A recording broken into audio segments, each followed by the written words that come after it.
ಓಂ ನಮಃ ಶಿವಾಯ. ವಿಷ್ಣು ಇವರಿಬ್ಬರ ನಡುವೆ ಕಾಳಗ ನಡೆಯುತ್ತೆ. ಆ ಕಾಳಗದಲ್ಲಿ ಬ್ರಹ್ಮ ವಿಷ್ಣು ಇಬ್ಬರ ಮಧ್ಯೆಯೂ ಕೂಡ ಅಹಂಕಾರ ಸೃಷ್ಟಿಯಾಗತ್ತೆ. ಆ ಅಹಂಕಾರವನ್ನ ಶಮನಗೊಳಿಸೋದಕ್ಕೆ ಜ್ಯೋತಿರ್ಲಿಂಗದ ರೂಪದಲ್ಲಿ ಪ್ರಕಟವಾಗುವ ದಿನ ಎಂದು ಈ ಹಬ್ಬದ ಮಹತ್ವವನ್ನ ಗುರುತಿಸಲಾಗತ್ತೆ. ಪ್ರೀತಿಯ ಕೇಳುಗರೆ, ನೀವು ಕೇಳುತ್ತಾ ಇದ್ದೀರಾ ಮಾಹಿತಿ ಖಜಾನೆಯಿಂದ ಪ್ರಸಾರವಾಗುತ್ತಿರುವ ಕಾರ್ಯಕ್ರಮಗಳನ್ನು.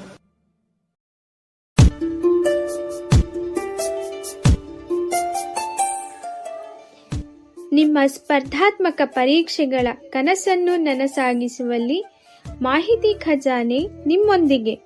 ಸಮಗ್ರ ಮಾಹಿತಿ, ಪರಿಣಾಮಕಾರಿ ತಂತ್ರಗಳು ಮತ್ತು ವ್ಯಕ್ತಿತ್ವ ವಿಕಸನದ ಉತ್ತಮ ಮಾರ್ಗದರ್ಶನಕ್ಕಾಗಿ ನಮ್ಮ ವಾಹಿನಿಯನ್ನು ಸಬ್ಸ್ಕ್ರೈಬ್, ಶೇರ್, ಲೈಕ್ ಮತ್ತು ಕಾಮೆಂಟ್ಸ್ ಮಾಡುವುದರ ಮೂಲಕ ಪ್ರೋತ್ಸಾಹಿಸಿ.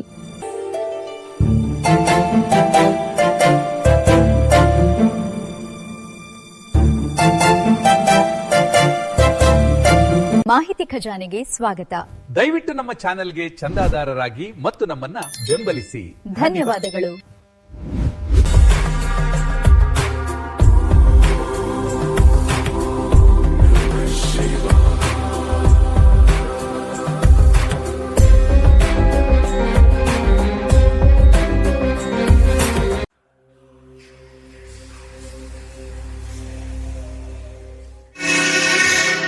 ನಮಸ್ಕಾರ ಕೇಳುಗರೆ, ಮಾಹಿತಿ ಖಜಾನೆಯ ಇವತ್ತಿನ ವಿಶೇಷ ಪ್ರಸಾರಕ್ಕೆ ಪ್ರೀತಿಯ ಸ್ವಾಗತ. ನಮ್ಮೆಲ್ಲ ಕೇಳುಗರಿಗೂ ಮಹಾಶಿವರಾತ್ರಿ ಹಬ್ಬದ ಹಾರ್ದಿಕ ಶುಭಾಶಯವನ್ನ ನಿಮ್ಮ ಮೆಚ್ಚಿನ ವಾಹಿನಿ ಕೋರುತ್ತೆ. ಕೇಳುಗರೆ, ನಾವೆಲ್ಲರೂ ಕೂಡ ಇವತ್ತು ಶಿವರಾತ್ರಿಯನ್ನ ಆಚರಣೆ ಮಾಡ್ತಾ ಇದ್ದೀವಿ. ಈ ಶಿವರಾತ್ರಿ ಎಷ್ಟು ಮಹತ್ವವಾದ ಹಬ್ಬ ಅನ್ನೋದು ಈಗಾಗಲೇ ನಿಮಗೆ ಗೊತ್ತಿದೆ. ಕೆಲವರು ಉಪವಾಸ, ಜಾಗರಣೆ ಇವುಗಳನ್ನೆಲ್ಲ ಮಾಡಿ ತಮ್ಮ ಒಂದು ಆತಂಕಗಳು, ತಮ್ಮಲ್ಲಿರತಕ್ಕಂತಹ ಆಲೋಚನೆಗಳು ಇವುಗಳನ್ನೆಲ್ಲ ಈಡೇರಿಸಿಕೊಳ್ತಕ್ಕಂಥ ಪ್ರಯತ್ನವನ್ನ ಇಲ್ಲಿ ಮಾಡ್ತಾರೆ. ಭಕ್ತಿಯಿಂದ ಶಿವನನ್ನು ಆರಾಧಿಸ್ತಕ್ಕಂಥ ಸಂದರ್ಭ ಈ ಶಿವರಾತ್ರಿ. ಹಾಗಾದ್ರೆ ಶಿವರಾತ್ರಿಯಂದು ಉಪವಾಸವನ್ನ ಯಾರು ಮಾಡಬೇಕು, ಯಾರು ಮಾಡಬಾರ್ದು ಅನ್ನೋದನ್ನ ಇವತ್ತಿನ ಸಂಚಿಕೆಯಲ್ಲಿ ತಿಳಿಯೋಣ. ಇದು ವಿಶೇಷವಾಗಿ ಶಿವರಾತ್ರಿ ಹಬ್ಬದ ವಿಶೇಷ ಪ್ರಸಾರವಾಗಿರೋದ್ರಿಂದ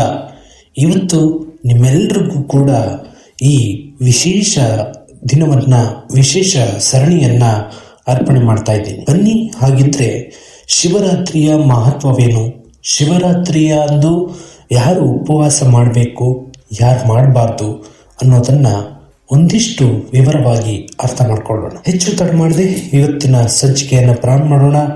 ಇನ್ನು ಯಾರು ಸಬ್ಸ್ಕ್ರೈಬ್ ಮಾಡದೆ ನೋಡ್ತಾ ಇದ್ರೆ ಈ ಕೂಡಲೇ ಸಬ್ಸ್ಕ್ರೈಬ್ ಮಾಡ್ಕೊಳ್ಳಿ ಅಂತ ಹೇಳ್ತಾ ಕಾರ್ಯಕ್ರಮದಲ್ಲಿ ಮುಂದೆ ಸಾಗೋಣ. ಭಾರತೀಯ ಸಂಸ್ಕೃತಿಯಲ್ಲಿ ಹಬ್ಬ ಎನ್ನುವುದು ಕೇವಲ ಆಚರಣೆಯಲ್ಲ, ಇದು ವೈಜ್ಞಾನಿಕವಾಗಿ, ಪ್ರಕೃತಿದತ್ತವಾಗಿ ಕಾಲಕಾಲಕ್ಕೆ ಬರ್ತಕ್ಕಂತಹ ಒಂದು ಸುಸಂದರ್ಭ. ಈ ಎಲ್ಲ ಹಬ್ಬಗಳಲ್ಲಿ ಮಹಾಶಿವರಾತ್ರಿ ಬಲು ಪವಿತ್ರವಾದ ಹಬ್ಬ ಎಂದು ಎಲ್ಲೆಡೆ ಪ್ರಚಾರಗೊಂಡಿರತಕ್ಕಂಥದ್ದನ್ನ ಗಮನಿಸ್ತೇವೆ. ಸಾಮಾನ್ಯವಾಗಿ ಫಲ್ಗುಣ ಹಾಗೂ ಮಾಘ ಮಾಸದಲ್ಲಿ ಕೃಷ್ಣ ಪಕ್ಷದ ಚತುರ್ಥಿಯಂದು ಈ ಹಬ್ಬವನ್ನ ಆಚರಿಸಲಾಗುತ್ತೆ. ಅವರವರದೇ ಆದ ಸಂಪ್ರದಾಯಗಳ ಮೂಲಕ ಪ್ರತಿಯೊಬ್ಬರು ಈ ಹಬ್ಬವನ್ನ ಆಚರಣೆ ಮಾಡತಕ್ಕಂಥದ್ದನ್ನ ನಾವು ಗಮನಿಸ್ತೇವೆ. ಇನ್ನು ಶಿವನ ಆರಾಧನೆ ಪ್ರತಿ ತಿಂಗಳು ಮಾಡುತ್ತಾರೆ. ಆದರೂ ಈ ಪವಿತ್ರವಾದ ದಿನವನ್ನ ಮಾನವರ ಶರೀರದಲ್ಲಿ ಆಗ್ತಕ್ಕಂತಹ ಬದಲಾವಣೆಗಳು ಹಾಗೂ ಗ್ರಹಗಳು ಜೋಡಣೆ ಆಗ್ತಕ್ಕಂತಹ ದಿನವೆಂದು, ಪವಿತ್ರವಾದ ದಿನವೆಂದು ಈ ಹಬ್ಬವನ್ನು ಆಚರಣೆ ಮಾಡಲಾಗುತ್ತೆ. ಇನ್ನು ಮಹಾಶಿವರಾತ್ರಿಯ ಈ ಉಪವಾಸದ ಮಹತ್ವವನ್ನ ವಿವರಿಸೋದಕ್ಕೆ ಪುರಾಣದಲ್ಲಿ ಹಲವಾರು ಕಥೆಗಳು ಇರ್ತಕ್ಕಂಥದ್ದನ್ನ ನಾವು ಗಮನಿಸ್ತೇವೆ. ಅದರಲ್ಲಿ ಪ್ರಮುಖವಾಗಿ ಶಿವ ಮತ್ತು ಪಾರ್ವತಿಯರ ಮಿಲನದ ಸನ್ನಿವೇಶವನ್ನ ಈ ಒಂದು ಕಥೆ ಹೇಳುತ್ತೆ.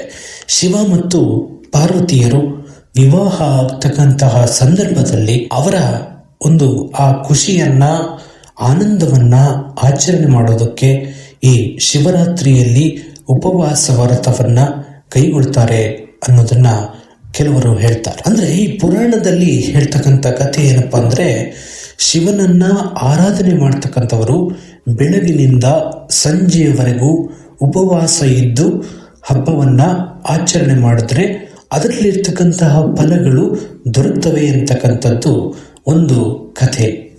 ಇನ್ನು ಆಧ್ಯಾತ್ಮಿಕವಾಗಿ ಶಿವ ಮತ್ತು ಪಾರ್ವತಿಯರು ಒಂದೊಂದು ರೂಪವಾಗಿ ನಿಲ್ತಾರೆ.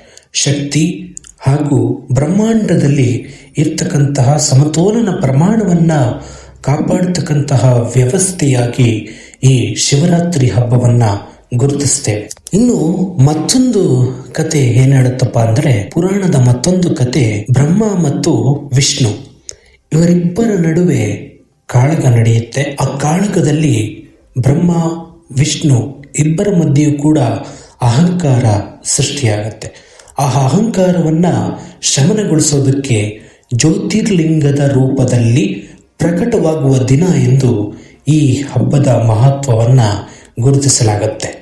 ಅಂದ್ರೆ ಜ್ಯೋತಿರ್ಲಿಂಗ, ಆ ಶಿವಲಿಂಗವನ್ನ ಇಂದು ರಾತ್ರಿಯ ವೇಳೆಯಲ್ಲಿ ಜಾಗರಣೆ ಮಾಡತಕ್ಕಂಥವರು ಪೂಜೆ ಮಾಡೋದ್ರ ಮೂಲಕ ಅದರ ಫಲವನ್ನ ತಾವೂ ಕೂಡ ಪಡೆದುಕೊಳ್ಬಹುದು ಅಂತಕ್ಕಂತಹ ಆಲೋಚನೆ ಇರ್ತಕ್ಕಂತಹ ಒಂದು ಮಹತ್ವವನ್ನ ಪುರಾಣದ ಈ ಕಥೆ ನಮಗೆ ಹೇಳುತ್ತೆ. ಇಬ್ಬರು ಅಂದ್ರೆ ಮಹಾವಿಷ್ಣು ಮತ್ತೆ ಬ್ರಹ್ಮ ಇಬ್ರು ಕೂಡ ಅದನ್ನು ಹುಡುಕೋದಕ್ಕೆ ಹೋಗ್ತಾರೆ. ಅಂದ್ರೆ ಆದಿ ಮತ್ತು ಅಂತ್ಯವನ್ನು ಹುಡುಕೋದಕ್ಕೆ ಹೋಗ್ತಾರೆ. ಆದ್ರೆ ಇಬ್ಬರಿಗೂ ಕೂಡ ಯಶಸ್ಸು ಸಿಗುವುದಿಲ್ಲ. ಆ ಯಶಸ್ಸು ಸಿಗದೇ ಇರೋದ್ರಿಂದ ಲಿಂಗ ರೂಪ ಪ್ರಕಟಗೊಳ್ಳುತ್ತೆ.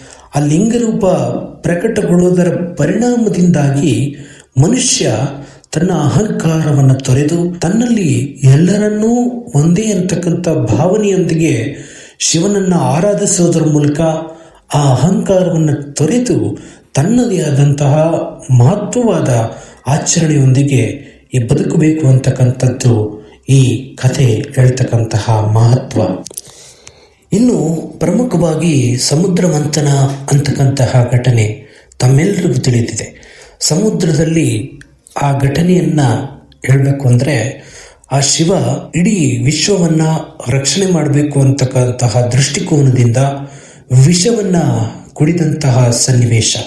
ಆ ವಿಷವನ್ನ ಕುಡಿಯುವ ವೇಳೆಯಲ್ಲಿ ಗಂಟಲು ದಾಟಿ ಒಳಗೆ ಹೋಗಬಾರ್ದು ಅನ್ನಂತಹ ದೃಷ್ಟಿಯಿಂದ ಪಾರ್ವತಿ ಗಂಟಲನ್ನ ಗಟ್ಟಿಯಾಗಿ ಹಿಡಿದುಕೊಂಡ ಪರಿಣಾಮದಿಂದಾಗಿ ನೀಲಕಂಠನಾಗಿ ಶಿವ ಹೊರಹೊಮ್ಮತಕ್ಕಂತಹ ಸನ್ನಿವೇಶ ನಿಜಕ್ಕೂ ಕೂಡ ರಹಸ್ಯ, ಸ್ವಾರಸ್ಯ ಅಂತಾನೆ ಹೇಳ್ಬೋದು.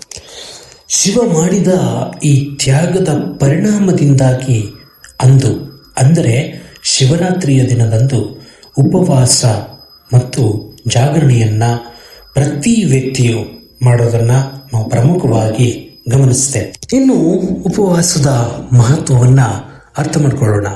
ಉಪವಾಸವನ್ನ ಕೇವಲ ಆಹಾರದ ತ್ಯಾಗ ಎಂದು ಭಾವಿಸಬಾರದು. ಉಪವಾಸ ಎಂದರೆ ಮನುಷ್ಯ ದೇವರ ಸಮೀಪದಲ್ಲಿ ವಾಸಿಸುವ ಸನ್ನಿವೇಶ ಎಂಬುದಾಗಿ ಇಲ್ಲಿ ಸಂಸ್ಕೃತದಲ್ಲಿ ಉಲ್ಲೇಖ ಇರ್ತಕ್ಕಂಥದ್ದನ್ನ ನಾವು ಪ್ರಮುಖವಾಗಿ ಗಮನಿಸ್ತೇವೆ.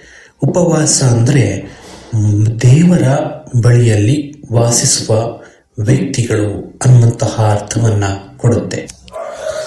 ನಾವು ಇಂದು ಒಂದು ದಿನ ಆಹಾರವನ್ನ ನಿಯಂತ್ರಿಸುವುದರಿಂದ ಮನಸ್ಸು ಹತೋಟಿಗೆ ಬರುತ್ತೆ. ಇದು ಧ್ಯಾನಕ್ಕೆ ಅವಕಾಶವನ್ನ ಕಲ್ಪಿಸಿಕೊಡ್ತಕ್ಕಂಥದ್ದನ್ನ ನಾವು ಗಮನಿಸ್ತೇವೆ. ಬೆಳಗ್ಗೆಯಿಂದ ಸಂಜೆವರೆಗೂ ಉಪವಾಸ ಇದ್ದು ನಂತರದಲ್ಲಿ ಏನಾದರೂ ಲಘು ಆಹಾರವನ್ನ ಸೇವನೆ ಮಾಡಿ ಜಾಗರಣೆ ಮಾಡತಕ್ಕಂತಹ ಸನ್ನಿವೇಶ ನಿಜಕ್ಕೂ ಕೂಡ ಸ್ವಾರಸ್ಯಕರ ಅಂತಲೇ ಹೇಳಬಹುದು. ಇನ್ನು ಶಿವಪುರಾಣದ ಒಂದು ಉಲ್ಲೇಖವನ್ನ ನಾವು ಗಮನಿಸೋದಾದ್ರೆ, ಮನುಷ್ಯ ತನ್ನ ಪಾಪವನ್ನ ಕಳೆದುಕೊಳ್ಳುವುದರ ಜೊತೆಗೆ ಜ್ಞಾನ ಹಾಗೂ ಧ್ಯಾನದ ಬಗ್ಗೆ ಮಹತ್ವವನ್ನ, ಆಧ್ಯಾತ್ಮಿಕ ವಿಷಯಗಳ ಬಗ್ಗೆ ಮಹತ್ವವನ್ನ ಅರ್ಥ ಮಾಡಿಕೊಳ್ಳೋದಕ್ಕೂ ಕೂಡ ಈ ಉಪವಾಸ ಸಹಾಯ ಮಾಡುತ್ತೆ ಅಂತಕ್ಕಂಥದ್ದು ಶಿವಪುರಾಣದ ಉಲ್ಲೇಖ ಹೇಳುತ್ತೆ. ಈ ದಿನದ ಉಪವಾಸ ಮತ್ತು ಜಾಗರಣೆಯು ಪ್ರಮುಖವಾಗಿ ವ್ಯಕ್ತಿಯು ಅಜ್ಞಾನದಿಂದ ಜ್ಞಾನದೆಡೆಗೆ ತನ್ನನ್ನು ತಾನು ತೊಡಗಿಸಿಕೊಳ್ಳುವುದಕ್ಕೂ ಕೂಡ ಇದು ಸಹಕಾರಿಯಾಗುತ್ತೆ. ಇನ್ನು ಈ ದಿನದಂದು ಜಪಿಸಲಾಗುವ ಓಂ ನಮಃ ಶಿವಾಯ ಈ ಮಂತ್ರ ಪ್ರತಿ ಮನುಷ್ಯನ ನರಮಂಡಲದಲ್ಲಿ ತನ್ನದೇ ಆದಂತಹ ಕಾರ್ಯವನ್ನ ನಿರ್ವಹಿಸುತ್ತೆ. ಒಂದೊಂದು ಪದವು ಕೂಡ ತನ್ನದೇ ಆದ ಮಹತ್ವವನ್ನ ಒಳಗೊಂಡಿದೆ. ಓಂ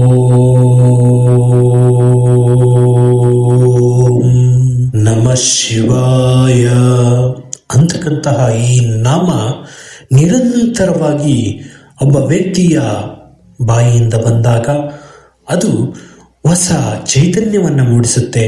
ಹಾಗೆ ಜಾಗರಣೆ ಸುಸೂತ್ರವಾಗಿ ಸಾಗುತ್ತೆ. ಇನ್ನು ವೈಜ್ಞಾನಿಕವಾಗಿ ಗಮನಿಸಿದಾಗ ಶಿವರಾತ್ರಿಯ ಉಪವಾಸವು ವ್ಯಕ್ತಿಯ ಜೀರ್ಣಕ್ರಿಯೆಯಲ್ಲಿ ಹಾಗೂ ವ್ಯಕ್ತಿಯ ದೇಹದ ಒಂದು ವ್ಯವಸ್ಥಿತವಾದ ರೂಪವನ್ನು ಬದಲಾಯಿಸ್ತಕ್ಕಂಥದ್ದು, ಹಾಗೆ ಆ ವ್ಯಕ್ತಿಯ ಒಂದು ಬದುಕಿನಲ್ಲಿ ಚೈತನ್ಯವನ್ನು ಮೂಡಿಸ್ತಕ್ಕಂಥ ಸನ್ನಿವೇಶವನ್ನು ಕೂಡ ಇದು ಒದಗಿಸ್ತದಂಥದ್ದನ್ನು ನಾವು ಪ್ರಮುಖವಾಗಿ ಗಮನಿಸ್ತೇವೆ. ಇನ್ನು ವ್ಯಕ್ತಿಯ ದೇಹದಲ್ಲಿ ಆಟೋಪಜಿ ಅಂತಕ್ಕಂತಹ ವೈಜ್ಞಾನಿಕ ಅಂಶವನ್ನು ದೇಹದಲ್ಲಿ ಉತ್ಪತ್ತಿ ಮಾಡುತ್ತೆ ಈ ಉಪವಾಸ. ಇದರಿಂದ ಜೀವಕೋಶಗಳು ಹಾನಿಗೊಳಗಿರ್ತಕ್ಕಂತಹ ಜೀವಕೋಶಗಳ ರಕ್ಷಣೆಗೂ ಕೂಡ ಇದು ಸಹಾಯಕವಾಗುತ್ತೆ. ಹಾಗಾಗಿ ಪ್ರತಿ ವ್ಯಕ್ತಿಯು ವಾರಕ್ಕೊಮ್ಮೆ ಆದರೂ ಉಪವಾಸ ಮಾಡ್ತಕ್ಕಂತಹ ಪರಿಕಲ್ಪನೆಯನ್ನು ಇಟ್ಕೊಂಡಿರ್ತಕ್ಕಂಥದ್ದನ್ನು ನಾವು ಪ್ರಮುಖವಾಗಿ ಗಮನಿಸ್ತೇವೆ. ಇದರಿಂದ ರೋಗ ನಿರೋಧಕ ಶಕ್ತಿ ಹೆಚ್ಚುತ್ತದೆ ಹಾಗೂ ಪಚನ ಕ್ರಿಯೆಗೆ ವಿಶ್ರಾಂತಿ ಕೂಡ ದೊರೆಯುತ್ತದೆ. ಇನ್ನು ಶಿವರಾತ್ರಿಯ ಉಪವಾಸದಲ್ಲಿ ಹಲವು ವಿಧಾನಗಳು ಇರತಕ್ಕಂಥದ್ದನ್ನು ನಾವು ಪ್ರಮುಖವಾಗಿ ಗಮನಿಸ್ತೇವೆ. ಮೊದಲನೇದು ನಿರ್ಜಲ ಉಪವಾಸ. ಅಂದು ಶಿವರಾತ್ರಿಯ ದಿನದಂದು ಒಂದು ಹನಿ ನೀರನ್ನು ಕೂಡ ಸೇವನೆ ಮಾಡದೆ ಕಠಿಣ ಉಪವಾಸವನ್ನು ಕೈಗೊಳ್ತಕ್ಕಂತಹ ವ್ಯಕ್ತಿಗಳು ಈ ನಿರ್ಜಲ ಉಪವಾಸವನ್ನು ಕೈಗೊಳ್ತಾರೆ. ಇನ್ನು ಎರಡನೇದು ಫಲಾಹಾರ ಉಪವಾಸ. ಅಂದರೆ ಇಲ್ಲಿ ಹಣ್ಣು, ಹಂಪಲು, ಹಾಲು ಹಾಗೂ ಲಘು ಉಪಹಾರವನ್ನ ಇಲ್ಲಿ ಸೇವನೆ ಮಾಡ್ತಕ್ಕಂಥದ್ದನ್ನ ನಾವು ಪ್ರಮುಖವಾಗಿ ಗಮನಿಸ್ತೇವೆ.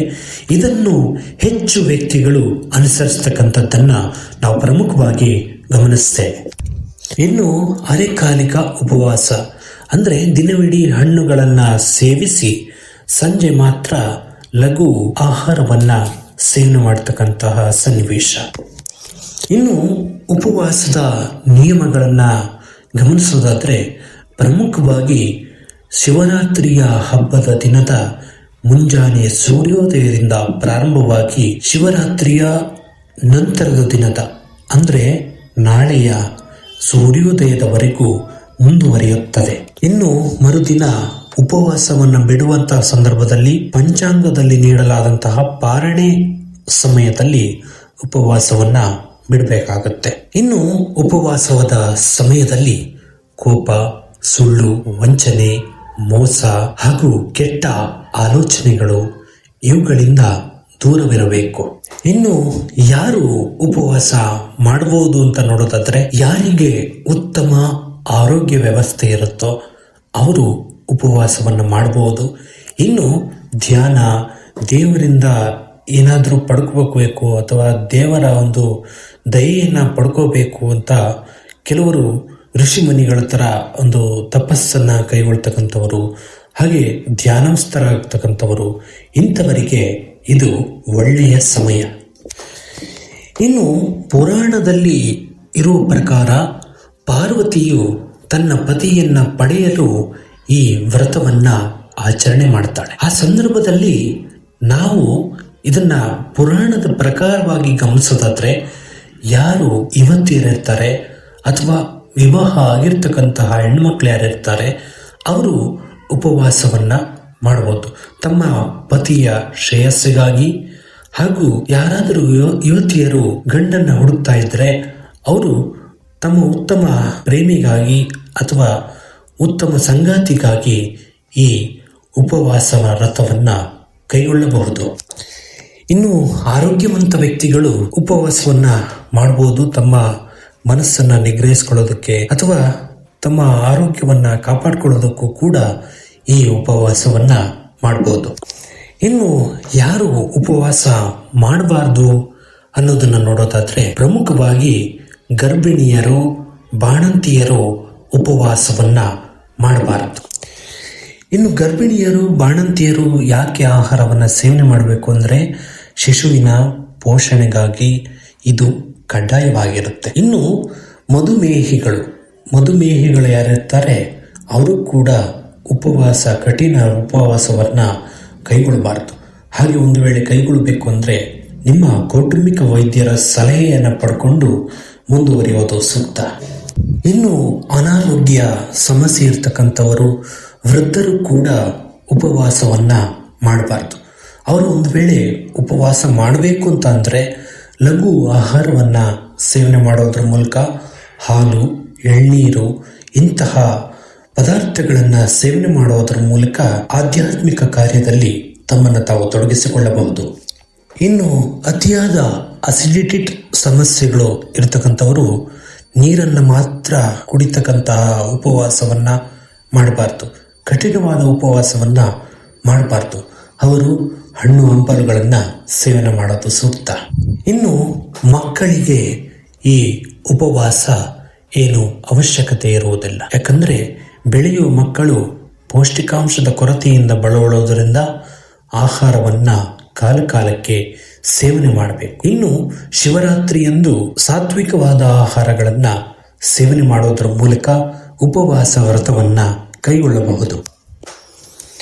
ಇನ್ನು ಕರ್ನಾಟಕದಲ್ಲಿ ಶಿವಾರಾಧನೆ ಅಂತಕ್ಕಂಥದ್ದು ಮೂಲೆ ಮೂಲೆಯಲ್ಲಿಯೂ ಕೂಡ ಕಂಡುಬರುತ್ತಿದೆ. ಇಲ್ಲಿ ಪಾದಯಾತ್ರೆಯ ಮೂಲಕ ಶಿವಭಕ್ತರು ಶಿವರಾತ್ರಿಯ ದಿನದಂದು ಶಿವನ ಆರಾಧನಾ ಸ್ಥಳಕ್ಕೆ ಭೇಟಿ ನೀಡತಕ್ಕಂತಹ ಸಂದರ್ಭವನ್ನು ಕೂಡ ನಾವು ಕಳೆದೊಂದು ತಿಂಗಳುಗಳಿಂದ ಗಮನಿಸುತ್ತಲೇ ಇದ್ದೇವೆ. ಹಾಗೆ ವ್ರತವನ್ನ ಕೈಗೊಳ್ಳುವುದರ ಮೂಲಕ ಏನನ್ನಾದರೂ ನಮ್ಮ ಒಳಿತಿಗಾಗಿ ಏನನ್ನಾದರೂ ಮಾಡ್ಕೋಬೇಕು ಅಂತಕ್ಕಂಥ ಆಲೋಚನೆ ಇರತಕ್ಕಂಥ ವ್ಯಕ್ತಿಗಳು ನಿಜಕ್ಕೂ ಕೂಡ ಒಂದು ಆಧ್ಯಾತ್ಮಿಕವಾದಂತಹ ನಂಬಿಕೆಯನ್ನ ಇಟ್ಕೊಂಡು ಮುಂದೆ ಸಾಗ್ತಾನೆ ಇರ್ತಾರೆ. ಹಾಗೆ ತಮ್ಮ ಆಸೆ ಆಕಾಂಕ್ಷೆಗಳನ್ನ ಈಡೇರಿಸಿಕೊಳ್ಳುವಂತಹ ಸಂದರ್ಭದಲ್ಲಿ ಈ ಶಿವರಾತ್ರಿ ಅಂತಕ್ಕಂತಹ ಹಬ್ಬ ಎಲ್ರಿಗೂ ಕೂಡ ಯಶಸ್ಸನ್ನು ತರಬೇಕು, ಎಲ್ಲರೂ ಕೂಡ ಉಪವಾಸ ಮಾಡಬೇಕು ಅಂತ ಏನಿಲ್ಲ. ಯಾರಿಗೆ ಸಾಧ್ಯವಾಗುತ್ತೋ ಅವರು ಮಾಡಬಹುದು, ಯಾರಿಗೆ ಆಗಲ್ವೋ ಅವರು ಅದನ್ನು ಬಿಡಬಹುದು. ಅವರವರ ಇಚ್ಛೆಗೆ ಸಂಬಂಧಪಟ್ಟಂತೆ ಅವರವರ ಇಚ್ಛೆಯಂತೆ ಉಪವಾಸ ವ್ರತ ಕೈಗೊಳ್ಳೋದು ಅವರವರ ಆಲೋಚನೆಗೆ ಬಿಟ್ಟಂತ ವಿಷಯ. ಆದರೆ ಯಾರಿಗೆ ಅನಾರೋಗ್ಯದ ಸಮಸ್ಯೆಗಳಿರ್ತವೆ, ಹಾಗೆ ಹೃದಯ ಸಂಬಂಧಿ ಕಾಯಿಲೆಗಳಿರ್ತವೆ, ಇವುಗಳ ಬಗ್ಗೆ ಗಮನ ವಹಿಸೋದು ಸೂಕ್ತ ಅನ್ನೋದು ನಿಮ್ಮ ಮೆಚ್ಚಿನ ವಾಹಿನಿಯ ಸಲಹೆ. ಪ್ರಮುಖವಾಗಿ ಕರ್ನಾಟಕದ ಮನೆಗಳಲ್ಲಿ ತಂಬಿಟ್ಟನ್ನ ತಯಾರು ಮಾಡ್ತಾರೆ. ಈ ತಂಬಿಟ್ಟನ್ನ ಶಿವರಾತ್ರಿಯ ಪ್ರಸಾದವಾಗಿ ನೀಡ್ತಕ್ಕಂಥದ್ದನ್ನ ನಾವು ಪ್ರಮುಖವಾಗಿ ಗಮನಿಸ್ತೇವೆ.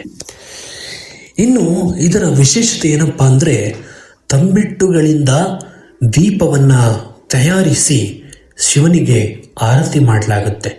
ನಂತರದಲ್ಲಿ ಅದೇ ತಂಬಿಟ್ಟನ್ನ ಪ್ರಸಾದವಾಗಿ ಎಲ್ಲರಿಗೂ ನೀಡಲಾಗುತ್ತೆ. ಇನ್ನು ಹಲವು ದೇವಾಲಯಗಳಲ್ಲಿ ಹಲವು ರೀತಿಯ ಆಚರಣೆಗಳು ನಿರಂತರವಾಗಿ ನಡೆಯುತ್ತವೆ. ತಮ್ಮ ಆಸೆ ಆಕಾಂಕ್ಷೆಗಳನ್ನು ಈಡೇರಿಸಿಕೊಳ್ಳಲು ಭಕ್ತರು ಇಡೀ ರಾತ್ರಿ ಜಾಗರಣೆ ಮಾಡೋದರ ಮೂಲಕ ತಮ್ಮ ಆಲೋಚನೆಗಳನ್ನು ದೇವರ ಮುಂದಿಡ್ತಕ್ಕಂಥದ್ದು. ಹಾಗೆ ಓಂ ನಮಃ ಶಿವಾಯ, ಓಂ ನಮಃ ಶಿವಾಯ ಅನ್ನುವಂತಹ ಮಂತ್ರದೊಂದಿಗೆ ಇಡೀ ಭೂಲೋಕವನ್ನ ತಂಪುಗೊಳಿಸ್ತಕ್ಕಂತಹ ಸಂದರ್ಭವನ್ನು ಕೂಡ ನಾವಿಲ್ಲಿ ಪ್ರಮುಖವಾಗಿ ಗಮನಿಸ್ತೇವೆ. ಇನ್ನು ಶಿವಾರಾಧನೆಯನ್ನ ಮಾಡ್ತಕ್ಕಂಥವರು 4 ರೀತಿಯ ಅಭಿಷೇಕಗಳನ್ನು ಮಾಡೋದರ ಮೂಲಕ ಬಿಲ್ವಪತ್ರವನ್ನ ಸಮರ್ಪಿಸುವುದರ ಮೂಲಕ ಶಿವಾರಾಧನೆಯನ್ನ ಮಾಡ್ತಕ್ಕಂಥ ಸನ್ನಿವೇಶವನ್ನ ಈ ಜಾಗರಣೆಯಲ್ಲಿ ಗಮನಿಸ್ತೇವೆ. ಇನ್ನು ಹಬ್ಬದ ದಿನದಂದು ಕೊನೆಯದಾಗಿ ಹೇಳೋದಾದ್ರೆ, ಮೂಢನಂಬಿಕೆಯಿಂದ ನಮ್ಮ ಆರೋಗ್ಯವನ್ನು ಲೆಕ್ಕಿಸದೆ ಉಪವಾಸ ಮಾಡೋದು ಒಳ್ಳೆಯದಲ್ಲ. ಉಪವಾಸ ಮಾಡೋರು ಮಾಡಬಹುದು, ಅದು ನಿಮ್ಮ ಇಷ್ಟಕ್ಕೆ ಬಿಟ್ಟಂತ ವಿಷಯ. ಆದ್ರೆ ಒಂದು ಮಾತನ್ನ ನೆನ್ಪಿಟ್ಕೊಳ್ಳಿ, ನಮ್ಮ ಆರೋಗ್ಯವನ್ನ ಕಾಪಾಡಿಕೊಂಡು ನಮ್ಮ ದೈಹಿಕ ಹಿಂಸೆಯನ್ನ ಕೊಟ್ಕೊಂಡು ನಾವು ಉಪವಾಸ ಮಾಡುವಂತಹ ಅವಶ್ಯಕತೆ ಇಲ್ಲ. ನಮ್ಮ ಆರೋಗ್ಯವನ್ನ ಕಾಪಾಡಿಕೊಂಡು ನಾವು ನಿರಂತರವಾಗಿ ನಾವು ಶಿವಾರಾಧನೆಯನ್ನ ಮಾಡೋದ್ರ ಮೂಲಕ, ಹಾಗೆ ಸಾತ್ವಿಕ ಆಹಾರವನ್ನ ಸೇವನೆ ಮಾಡೋದ್ರ ಮೂಲಕ ಈ ಶಿವರಾತ್ರಿ ಹಬ್ಬವನ್ನ ಆಚರಣೆ ಮಾಡೋಣ. ಎಲ್ಲರೂ ಕೂಡ ಒಂದಾಗಿ ಯಾವಾಗಲೂ ಕೂಡ ಪ್ರೀತಿ ವಿಶ್ವಾಸದ ಭಾವನೆಯೊಂದಿಗೆ ಬದುಕೋಣ ಅಂತ ಹೇಳ್ತಾ, ನಿಮ್ಮೆಲ್ಲರಿಗೂ ಕೂಡ ಶಿವರಾತ್ರಿಯ ಈ ಶುಭ ದಿನದಂದು ನೀವು ಅಂದ್ಕೊಂಡಿದ್ದೆಲ್ಲವೂ ಕೂಡ ಯಶಸ್ವಿಯಾಗಲಿ, ಹಾಗೆ ನಿಮ್ಮ ಆಸೆ ಆಕಾಂಕ್ಷೆಗಳು ಈಡೇರಲಿ ಅಂತಕ್ಕಂತಹ ಪ್ರಾರ್ಥನೆಯೊಂದಿಗೆ ಓಂ ನಮಃ ಶಿವಾಯ ಅಂತ ಹೇಳ್ತಾ ಈ ಸಂಚಿಕೆಯನ್ನು ಮುಗಿಸ್ತಾ ಇದ್ದೀವಿ. ಮತ್ತೆ ಮುಂದಿನ ಸಂಚಿಕೆಯಲ್ಲಿ ಮತ್ತಷ್ಟು ವಿಶೇಷತೆಯನ್ನು ಹೊತ್ತು ನಿಮ್ಮ ಮುಂದೆ ಬರ್ತೀವಿ ಅಂತ ಹೇಳ್ತಾ ಮತ್ತೆ ಭೇಟಿಯಾಗೋಣ. ಇನ್ನು ಯಾರು ಸಬ್ಸ್ಕ್ರೈಬ್ ಮಾಡದೆ ನೋಡ್ತಾ ಇದ್ರೆ ಈ ಕೂಡಲೇ ಸಬ್ಸ್ಕ್ರೈಬ್ ಮಾಡ್ಕೊಳ್ಳಿ ಅಂತ ಹೇಳ್ತಾ, ಜೈ ಹಿಂದ್.